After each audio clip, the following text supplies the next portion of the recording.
I got to be honest with you, I wasn't quite sure what to do with Psalm 52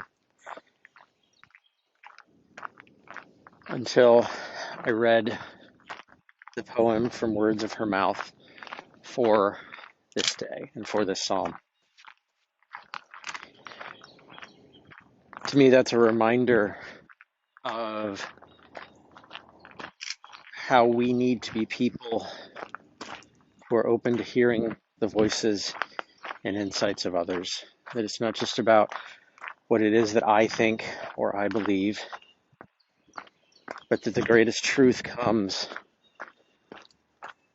as we journey and as we wrestle with life and with faith, with scripture, with prayer, as we do it together. So Psalm 52 is entitled by the translators of the NRSV, "The Judgment on the Deceitful."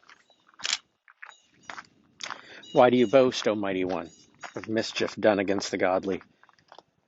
All day long you are plotting destruction. Your tongue is like a sharp razor, you worker of treachery. You love evil more than good, and lying more than speaking truth.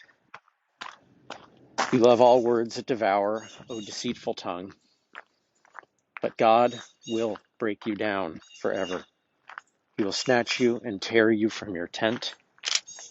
He will uproot you from the land of the living.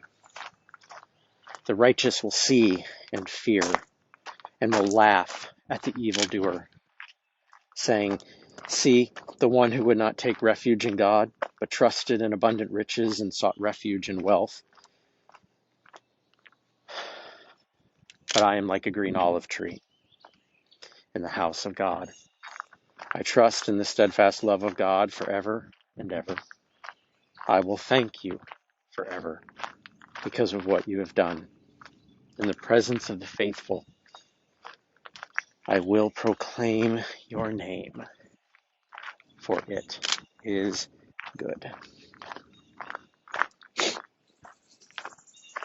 Alicia Crosby is the poet for Psalm 52. She entitles her poem, "Break You Down," focusing on verse 5, "But God will break you down forever. He will snatch you and tear you from your tent. He will uproot you from the land of the living." She writes, "I almost wish that God would break you down forever, that the divine parent I used to believe in would descend from on high to roll up on you and beat your trifling, repugnant ass. You make me sick with casual violence. You love evil and are repulsed by good. Blessed is the Ancient of Days, who has revealed that your disdain for and abuse of others are rooted in the depth of your insecurities. Like Legion, they are many, because it's hard to be confident when everything you've received has been ill-gained.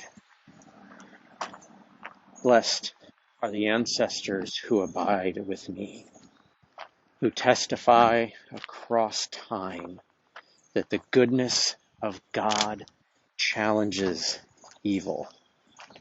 They remind me that what is at present will not always be."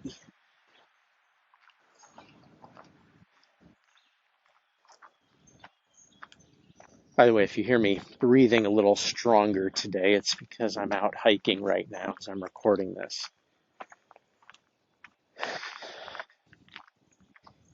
What I loved about, or maybe even more what, not just what I love, but what spoke to me about what Miss Crosby wrote, is that reminder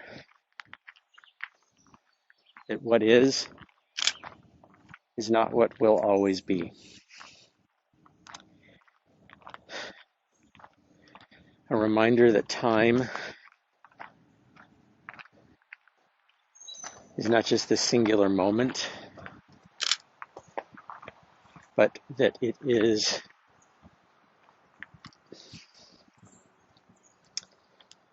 something where we can look back and see the patterns in the flow and see how we can go from a place where there is so much anger as there was in this psalm, and understandable anger, to a place of action, a place of transformation, a place of new life and new beginnings. C.S. Lewis, it's a quote attributed to C.S. Lewis, is that day by day it seems like nothing ever seems to change. But when you look back, everything is different.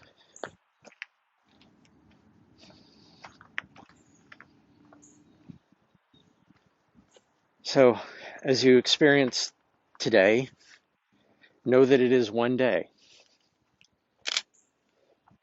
One day out of thousands of others that you have lived.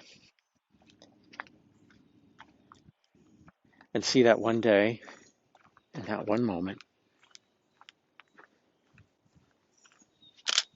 in connection with all the rest. Doesn't mean you should tamp down the happiness or try to wipe away the sadness or whatever it is you may feel today, or whatever your experience of the day is today. But to see it connected to the rest. How one day flows into the next, and 1 week flows to the next, and into the month, and into the year, and into the decade, and into the lifetime. Grace and peace be with you this day.